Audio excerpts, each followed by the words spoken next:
మోసం, ప్రపంచమంతా మోసం. ఏ నోట విన్నా, ఎంత దూరం చూసినా, ఎవరిని అడిగినా మోసం మోసం మోసం. మోసం దగా. మోసం అనేది మాటలలో మోసం, చేతలలో మోసం, చూపులో మోసం, మనిషి ప్రవర్తనలో మోసం. అంతా మోసం. దేవుడి పేరుట చందాలు, విరాళాలు వసూలు చేసి గుట్కా చేసే స్వార్థపరుల దగ ఒక నాటకం. ఇది ప్రజాస్వామ్య దేశం.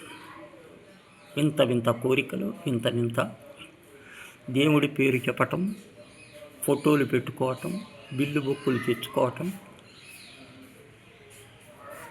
పాంప్లెట్లు పంచటం, ఒక నలుగురు ఐదుగురు కలవటం, పెద్దలు ఊళ్ళో 10 మంది పేర్లు రాయించటం, తర్వాత ఒక్కొక్కరిని ఇది మోసం. ఈ మోసం అనేది ఇంట్లో మోసం, బయట మోసం, సంఘంలో మోసం, సమాజంలో మోసం. మోసం అనేది నరాల మనుషుల జీవితాలతో జీర్ణించుకుపోయినది మోసం. మోసం అనేది ఒక జబ్బు. దీనికి శస్త్రచికిత్స చేయాలి. ఈ మోసానికి ఒక ఆపరేషన్ నియంత్రణ చేసినా ఇది పోదు. ఎందుకంటే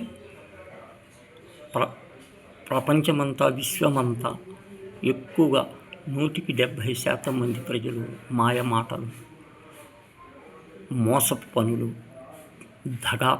దగా చేయటం, నమ్మించినట్టు చేయటం, కళ్ళబుల్లి కబుర్లు చెప్పటం, అంతా మనుషులు మోసం. దేనికి మోసం, ఎందుకీ మోసం? జీవించటానికి, జానడు పొట్ట కోసం మనం బ్రతకటానికి ఈ మోసపు నియంత కృత్రిమ మోసాలు ఇవన్నీ. మోసం వ్యాపారంలో మోసం, చదువులో మోసం, విద్యలో మోసం, మనిషి దేవుడి గుడిలో మోసం, సాంప్రదాయాల్లో మోసం, ఆచారాల్లో మోసం, అన్నీ మోసం. ఇస్తానులే, నేను ఎంతైనా ఇస్తానంటాం. వీడి మాటను నమ్మి ఇంకొకడు 10 మంది నడవటం, ఇదంతా మోసం. మోసానికి అంతు లేదు, మోసానికి హద్దులు లేవు, మోసానికి పరిమితం లేదు.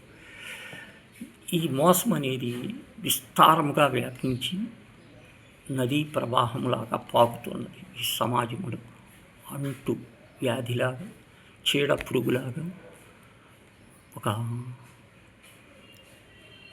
అవినీతి మయంగా ఈ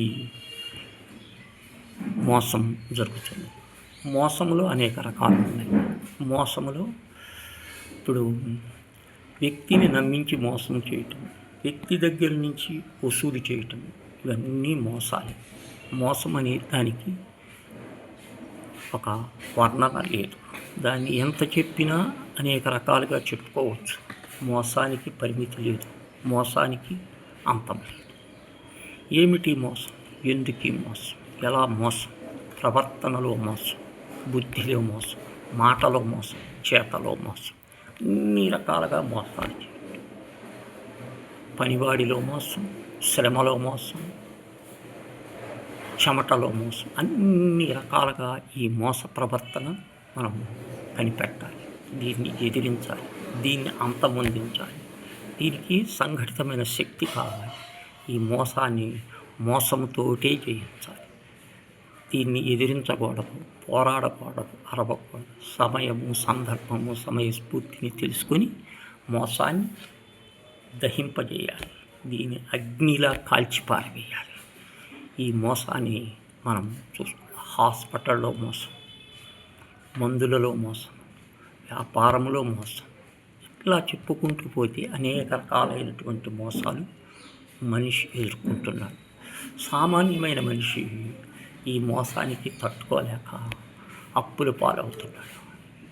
ఒకరి చేతిలో మోసపోవటం, ఒకరికి డబ్బు ఇవ్వటం, తిరిగి ఇవ్వకపోవటం, ఇస్తాననటం, అబద్ధమాడటం, తీసుకోలేదనటం, రకరకాలైనటువంటి కుయుక్తులతోటి మనిషి జీవనాన్ని నాశనం చేస్తున్నాడు. మధ్యవర్తుల ద్వారా, దళారుల ద్వారా ఈ మోసాలు ఎక్కువగా జరుగుతున్నాయి. మధ్యవర్తుల ద్వారా, దళారుల ద్వారా జరుగుతున్నాయి. వాళ్ళు తమ కమిషన్ కక్కుర్తిపడి తమ ఇతరులను బందీలుగా చేసి మోసం చేస్తుంది. ఈ మోసానికి అంతం లేదు. ఈ మోసానికి హద్దులు లేవు, సరిహద్దులు లేవు. ఇది ప్రపంచవ్యాప్తంగా విస్తారంగా వ్యాపించి ఉన్నది ఈ మోసం. మోసపోవద్దు. మోసం ఎదిరించండి.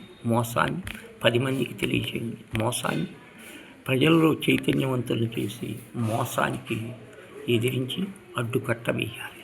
ఇదే నా విజ్ఞప్తి. దీనిని అందరూ వినండి, శ్రద్ధగా ఆలకించండి.